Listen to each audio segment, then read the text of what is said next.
Coming up on 5 Minute News. Trump slams global climate agreement Biden intends to rejoin. New data suggests schools are not spreading COVID-19. And Amnesty warns of human rights crisis in US due to delayed transition. It's Monday, November 23. I'm Anthony Davis.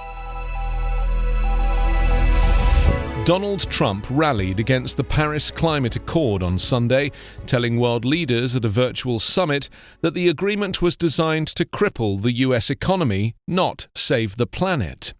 To protect American workers, I withdrew the United States from the unfair and one-sided Paris Climate Accord, a very unfair act for the United States, Trump said in a video statement from the White House to the Group of 20 summit hosted by Saudi Arabia. His comments came during a discussion among the world's largest economies on safeguarding the Earth. President-elect Joe Biden, who takes office in January, has said he will rejoin the global pact that the US helped forge 5 years ago. Trump contended the international accord was not designed to save the environment. It was designed to kill the American economy. It is not clear whether Trump has even read the Paris Climate Accord. Trump, who has worked to undo most of President Barack Obama's efforts to fight climate change, said that since withdrawing from the climate agreement, the US has reduced carbon emissions more than any nation. That is true, but it's not that remarkable. With its giant economy, the US has far more raw emissions of climate-damaging carbon dioxide to cut than any other country except China. A more telling measure of progress in various countries is to look at what percentage of emissions a country has cut. Since 2005, the United States hasn't been even in the top 10 in percentage of greenhouse gas emission reductions. More than 180 nations have ratified the accord, which aims to keep the increase in average temperatures worldwide well below 2 degrees Celsius, and ideally no more than 1.5 degrees, compared with pre-industrial levels. Scientists say that any rise beyond 2 degrees Celsius could have a devastating impact on large parts of the world, raising sea levels, stoking tropical storms, and worsening droughts and floods. The US formally exited the Paris Pact on November 4th. On Saturday, the US formally left the Open Skies Treaty, which permits 30-plus nations to conduct unarmed observation flights over each other's territory. Those overflights were set up decades ago to promote trust and avert conflict. During the discussions at the climate session, President Xi Jinping of China, the world's largest emitter, said the G20 should continue to take the lead in tackling climate change and push for the full implementation of the Paris Accord. As COVID-19 surges nationwide, the debate over school reopening has intensified. On one side are arguments that schools are not a major source of spread. On the other are schools with significant rates of infection. In response, many districts are delaying plans to bring back their students. On Wednesday, New York City announced that the nation's largest district, one of the first to open for in-person instruction, would join the ranks of cities closing their public schools. But as the country grapples with how to educate children while also curbing the coronavirus, the emphasis on transmission in schools may be misplaced. The best available data suggests that infection rates in schools simply mirror the prevalence of COVID-19 in the surrounding community, and that addressing community spread is where our efforts should be focused. At one level, this finding is intuitive, but its implications have been largely overlooked. Part of the challenge is a seeming disconnect between the claim that schools aren't superspreaders and the objective fact that some people tested at schools are found to have COVID-19. Understanding why these two realities can coexist first requires understanding how we measure cases in schools.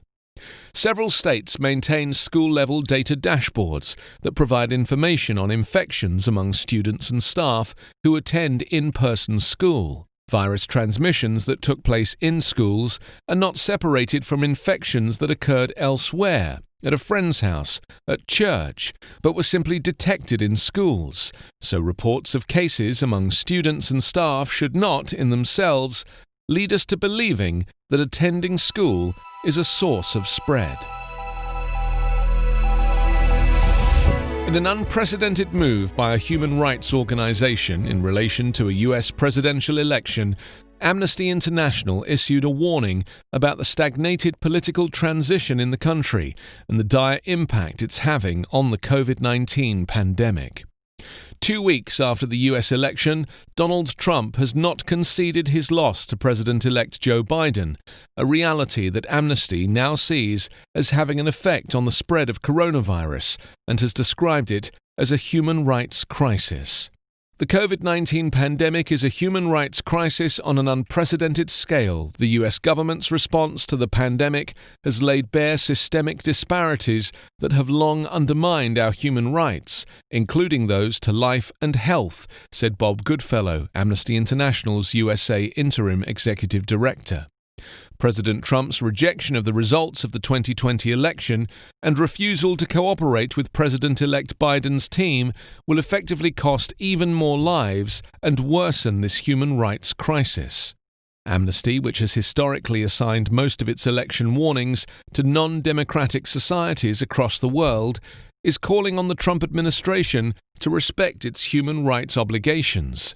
We call on President Trump and his administration to fulfill their human rights obligations under international law and cooperate with President-elect Biden to protect the rights to health and to life, the statement read.